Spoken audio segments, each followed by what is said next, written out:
નમસ્કાર મિત્રો, સ્વાગત છે તમારું વિડીયોમાં। તમે જોઈ રહ્યા છો દેશ, દુનિયા અને ગુજરાતના તાજા સમાચાર। જામનગર તાલુકાના અલિયા ગામના ઉપસરપંચ પર બેઝબોલના ધોકાથી હુમલો, 2 જગ્યાએ ફ્રેક્ચર, સારવારમાં ખસેડાયા। જામનગરમાં ચાંદીપુરા વાયરસની એન્ટ્રી, જીજી હોસ્પિટલમાં 3 દર્દી દાખલ, આરોગ્ય વિભાગ એલર્ટ કરાયું।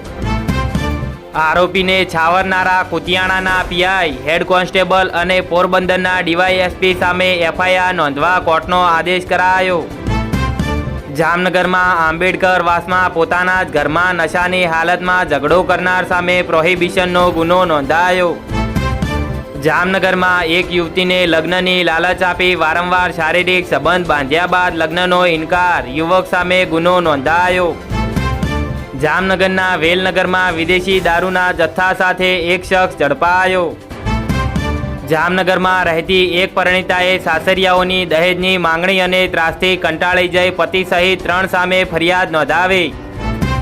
વલસાડમાં ઉમરગામના તુંબ ગામે મંડપ ડેકોરેટર્સના ગોડાઉનમાં ભીષણ આગ, માલ સામાન બળીને ખાખ થયું। વાદળો વરસે કે ન વરસે પણ આજથી આકાશમાં 1 મહિનો ઉલ્કા વર્ષા, પ્રતિ કલાકે સર્જાશે અદ્ભુત ઘટના। યુરોપના વિઝા આપવાનું કહી અમદાવાદની મહિલા સાથે 6 લાખની છેતરપિંડી કરાઈ। વડોદરામાં આજવા રોડ પર 1 મહિના જૂના ઝઘડાની અદાવતે યુવકની કાર પર પથ્થરમારો કરાયો। ભરૂચમાં શુક્લ તીર્થમાં 2.85 કરોડના ખર્ચે બનેલો ગ્રે વોટર ટ્રીટમેન્ટ પ્લાન્ટ 1 દિવસ પણ ન ચાલ્યો। સિંહ દીપડાનું માનવ સાથે ઘર્ષણ ટાળવા સરકારનું ડિજિટલ સુરક્ષાનું તૂત, ગિરનાર ચઢવા આજથી નામ નોંધણી ફરજિયાત બની। અમદાવાદના અમરાઈવાડીથી પાસ્તામાંથી પ્રતિબંધિત ડાયનો કલર મળ્યો, 75,000 પેકેટ જપ્ત કરાયા। જામનગરના બહુચર્ચિત 12 વર્ષની બાળકીના અપહરણ કાંડમાં આરોપીને 10 દિવસની રઝળપાટ બાદ શોધી લેવાયો। ગુજરાતમાં છેલ્લા 24 કલાકમાં 95 તાલુકામાં વરસાદ, કપરાડામાં 3 ઇંચથી વધુ વરસાદ ખાબક્યો। પંચમહાલમાં ગોધરા રેલવે સ્ટેશનની નવી જ લિફ્ટમાં 6 મુસાફરો ફસાયા, પતરા કાપીને લોકોને બહાર કાઢ્યા। મોરબીમાં હળવદના ચરાડવા નજીક સ્કૂલ બસ ટ્રક પાછળ ધડાકાભેર અથડાઈ, 8 વિદ્યાર્થીઓ ઇજાગ્રસ્ત બન્યા। મુસાફરો ધ્યાન આપો, રેલવે લાઇનના કામને લઈને કચ્છ અને મુંબઈ વચ્ચે દોડતી અનેક ટ્રેનો રદ કરાઈ।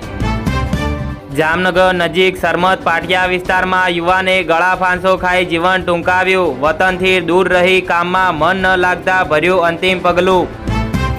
સુરત જિલ્લાના ચુડેલ ગામનું નામ સત્તાવાર રીતે બદલાયું, હવે ઓળખાશે ચંદનપુર તરીકે। 8 વર્ષની લડતનો આવ્યો અંત। જામનગરમાં કાલાવડ રણુજા હાઈવે પર બાઇક અકસ્માતમાં એક જ પરિવારના 4 સભ્યો ઘાયલ, પિતા અને પુત્રને ગંભીર ઈજા થઈ। જામનગર શહેર અને ગ્રોલમાં વરસાદી ઝાપટા સાથે ગ્રામ્ય વિસ્તારમાં છૂટાછવાયા વરસાદ, જામવંથલીમાં સૌથી વધુ 15 મીમી વરસાદ નોંધાયો। જામનગરના ગોકુલનગર વિસ્તારમાં અપશબ્દો બોલવાની શંકામાં એક ક્ષત્રિય યુવકની છરીના ઘા ઝીંકી હત્યા, 5 સામે હત્યાનો ગુનો નોંધાયો। જામનગરમાં પંચશીલ નગરમાં વીજતંત્રનો વીજપોલ જોખમી રીતે નમી પડ્યો, ત્વરિત કાર્યવાહીથી મોટી જાનહાનિ ટળી।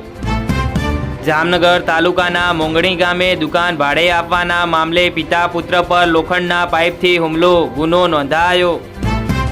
અમદાવાદમાં બાવળા નાનોદરામાં રેતી માફિયાઓ પર ખાણ ખનીજ વિભાગ દરોડા, 4.65 કરોડ રૂપિયાનો મુદ્દામાલ જપ્ત કરાયો। વડોદરામાં વિશ્વામિત્રી નદીમાં 1 વર્ષ પૂર્વે માટીનું ધોવાણ અટકાવવા વૃક્ષોનું વાવેતર, હવે ગેબિયન દિવાલો બનાવવા વૃક્ષોનું નિકંદન કરાયું। અમદાવાદના રથયાત્રામાં ભક્તિ વચ્ચે ખલાસીઓની થઈ આખરી કસોટી, ગરમીથી રોડ પર પીગળેલા ડામરના કારણે પગમાં પડ્યા છાલા। વડોદરામાં અમિતનગર નજીક હિટ એન્ડ રનના કેસમાં યુનિવર્સિટીના વિદ્યાર્થીનું મોત નિપજાવનાર કાર ચાલક ઝડપાયો। વડોદરામાં આજવા રોડ પર ફોન બુક શોરૂમમાં તસ્કરો ત્રાટક્યા, 50 લાખની ચોરી થઈ। વડોદરામાં હોડી હોનારત ફેમ ન્યૂ સનરાઈઝ સ્કૂલનું મકાન જર્જરિત, પરવાનગી રદ કરવા રજૂઆત કરાઈ। વડોદરામાં સ્માર્ટ સિટીના વહીવટી અધિકારી દ્વારા ખરીદીમાં ગોટાળા, ફરી આઈટી વિભાગમાં નિમણૂક થતા વિવાદ સર્જાયો।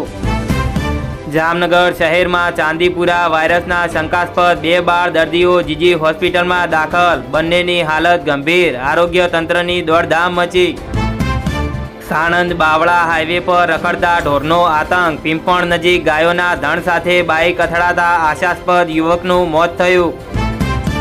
અમદાવાદના સાણંદમાં છેડતીના આરોપમાં 2 શખ્સોને પોલીસે ઝાડ સાથે બાંધી ઢોરમાર માર્યો. ફોટો વાયરલ થતા પીઆઈ અને ડીવાયએસપીનું મૌન જોવા મળ્યું.